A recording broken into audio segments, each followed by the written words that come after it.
Persatuan Dokter Jantung Amerika. Dan mereka memberikan kriteria hipertensi atau darah tinggi adalah 120/80. Jadi tidak boleh lebih dari 120/80. Ini kriteria dari American Heart Association yang masih berlaku sampai sekarang. Tetapi ternyata ada pendapat lain dari AAFP. Apa itu? AAFP. American Academy of Family Physician. Jadi persatuan dokter keluarga di Amerika ya. Ini memberikan kriteria yang berbeda, yaitu tensi harus di bawah 140/90. Jadi cut off-nya 140/90. Apa sih dampaknya gitu? Apa dampaknya adalah jangan sampai orang yang masih dianggap punya tekanan darah normal sudah dikategorikan sebagai hipertensi atau darah tinggi. Akibatnya apa? Anda akan terus dikasih obat penurun tekanan darah. Dan ini bisa berlangsung seumur hidup. Kita tahu obat-obat itu penuh dengan efek samping, ya. Jadi kalau tidak perlu betul ya jangan. Cochrane Library ini adalah badan independen yang memberikan review pada semua medical journal. Jadi penelitian-penelitian mereka review. Ini badan independen ya. Dan badan ini, Cochrane Library ini juga mengatakan bahwa cut off-nya adalah 140/90. Oke? Baik. Jadi pesannya adalah begini. Di Amerika itu pada saat Anda datang ke doctor's clinic, tempat praktek klinik dokter ya, seringkali Anda segera dikategorikan sebagai mengidap darah tinggi. Kenapa bisa begitu? Sebelum saya jelaskan lebih lanjut, perlu diingat bahwa in European clinic, jadi klinik-klinik di Eropa, tidak lagi memeriksa tekanan darah di tempat praktek dokter. Tapi pasien itu diberikan cuff begini, diberikan alat pengukur tekanan darah, bawa pulang ke rumah. Karena itu harus diukur di rumah, bukan di klinik-klinik. Kalau di Amerika masih melakukan itu. Nah, apa keberatannya? Karena ternyata kondisi seperti di klinik di Amerika, itu begitu datang, kita registrasi, kemudian cepat-cepat diperiksa tekanan darahnya. Hal itu sebenarnya tidak benar. Kenapa? Nanti ada false reading. Jadi Anda diukur tinggi tekanan darahnya. Semua dibilang tekanan darah tinggi. Semua langsung cepat-cepat kasih obat penurun tekanan darah. Padahal apakah Anda tekanan darahnya tinggi? Belum tentu. Karena ada kriteria-kriteria ini. Mari kita lihat ya. Jadi pada saat Anda mau diperiksa tekanan darah, Anda harus rileks 10-15 menit sebelumnya. Jadi jangan jalan gitu langsung masuk klinik, langsung periksa, ya pasti tinggi. Ya kan? Harus duduk dulu, duduk di dalam ruangan yang tenang, tidak berbicara selama 10-15 menit. Ya, itu syaratnya. Oke? Kemudian juga ada faktor lain ya. Kalau Anda malam sebelumnya, Anda tidurnya tidak cukup.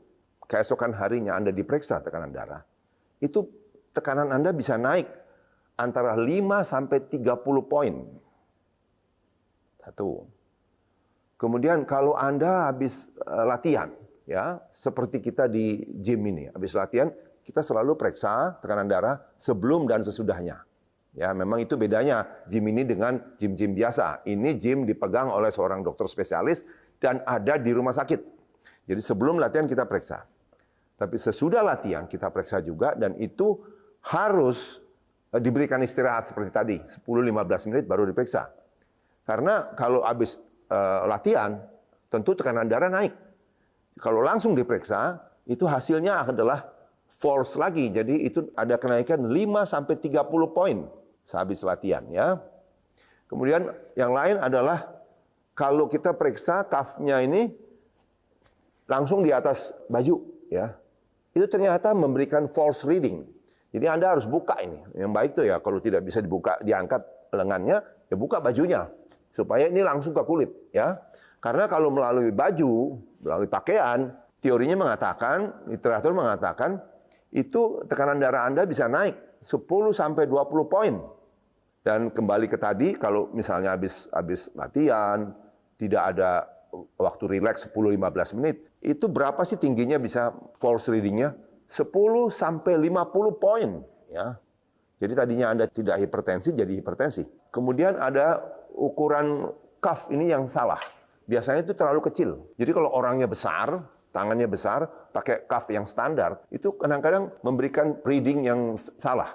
Karena kalau cuff-nya terlalu kecil, itu bisa naik tekanan darah Anda antara 2 sampai 10 poin.